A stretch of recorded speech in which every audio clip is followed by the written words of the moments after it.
I've never done anything quite like this, where you're working with poor local companies whose purpose is not to drive shareholder value, but to put food on the table for their family.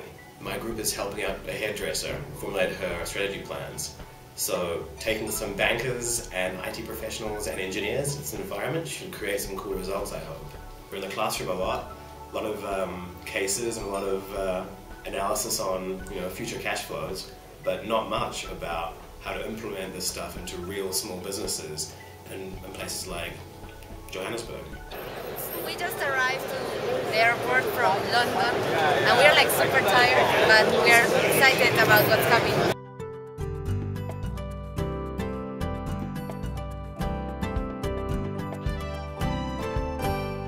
So very, very warm welcome. I gather that some of you have been on a Santa Claus kind of trip through London and it's maybe a bit jet lagged and or sleep deprived and or drink deprived, but you're looking very good to me. And welcome to South Africa and Johannesburg.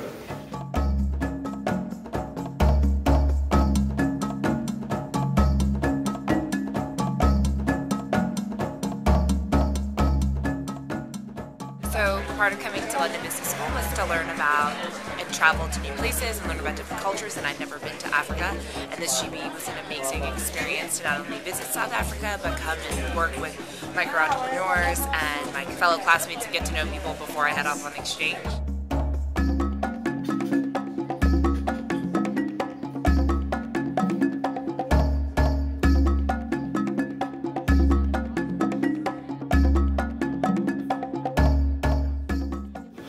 What we understood about your vision and what is your strategy for let's say in the mid or long term. It takes less time to go there and come back, but the costs then they go a bit up. We've been trying to work out some solutions for our entrepreneur. Who's your entrepreneur?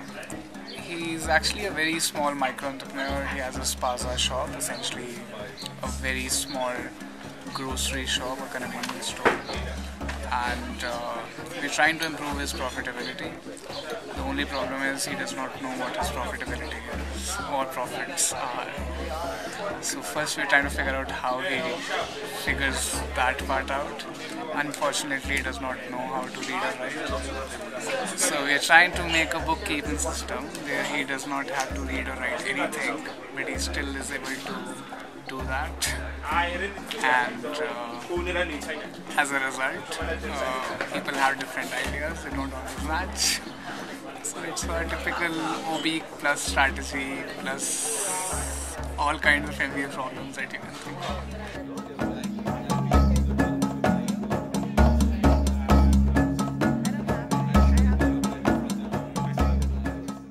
I loved Johannesburg, I loved South Africa, I fell in love with that country.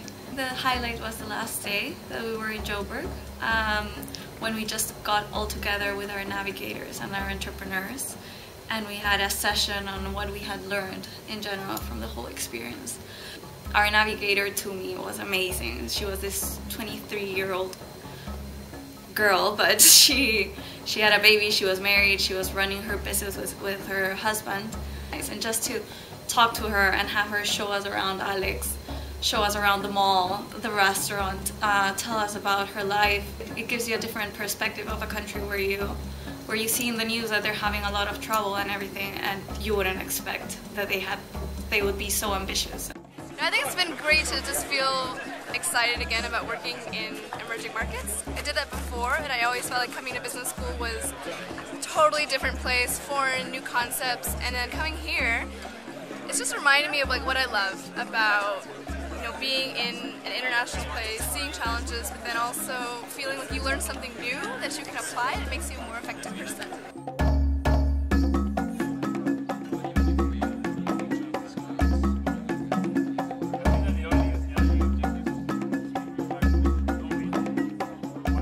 It's a combination of like the experience with the entrepreneur, because it was really, really interesting working with him.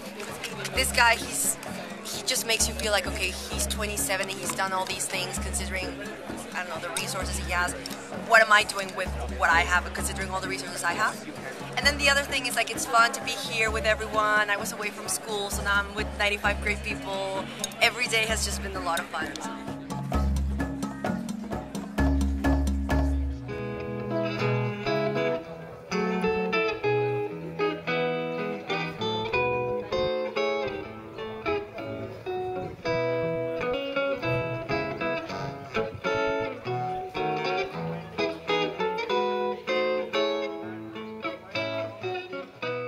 I used to think I would like to stay in Europe after the MBA, which was one of the primary reasons I came to London.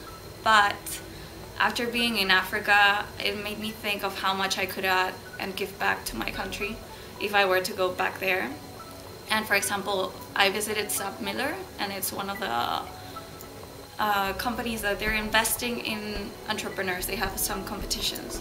And we met two of their entrepreneurs, and it was great to also see this drive and passion and ambition to succeed. And despite being in a country where there's 60% unemployment, where education is not great, where there are a lot of social issues, you see big companies investing, for example, in education or nutrition programs, but not necessarily entrepreneurship. And I think that's very important, just to develop a country and give people better lives, better perspectives. So for me, that was the main change after the GBE. We met the Gazelle entrepreneurs. You also see the difference education makes in general. A lot of them were from South Africa, but they had the opportunity to go abroad, learn from international experiences, and then go back home to South Africa, implement a business idea, and just be able to grow significantly. We learned a lot, not only working with the micro-entrepreneurs and just asking them how their general lives are, but also when we were even at the talks by the banks, or that you don't think they might be interesting, they are. You have to pay attention and try to get the most out of the whole experience.